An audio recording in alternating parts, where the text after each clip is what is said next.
Azərbaycan Respublikası hökuməti ilə Rusiya Federasiyası hökuməti arasında Samur Transsərhəd çayının su ehtiyatlarının səmərəli istifadəsi və mühafizəsi sahəsində əməkdaşlıq haqqında sazişə uyğun olaraq yaradılan Samur Transsərhəd çayının su ehtiyatlarının bölünməsi üzrə Azərbaycan-Rusiya Birgə Komissiyasının 29-cu iclası iyulun 9-da Azərbaycan Respublikasının Qusar rayonunda keçirilib.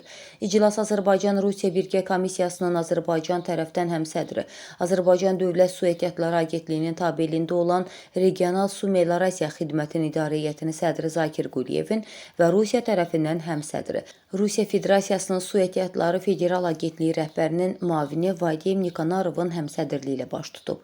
Görüşdə Regional Su Meliorasiya Xidmətinin, ATSİA'nın aidiyyatı qurumlarının, Xarici İşlər Nazirliyinin, Rəqəmsal İnkişaf və Nəqliyyat Nazirliyinin, İqtisadiyyat Nazirliyi yanında Əmlak Məsələləri Dövlət Xidmətinin, həmçinin Dövlət Sərhəd Xidmətinin nümayəndələri iştirak ediblər. İclas zamanı Samur Transsərhəd çayının su ehtiyatlarının iki ölkə arasında bölüşdürülməsi, su ehtiyatlarının monitorinqi, Samur hidroqovşağının birgə istismarı, eləcə də qarşılıqlı əməkdaşlığın digər aktual istiqamətləri müzakirə olunub.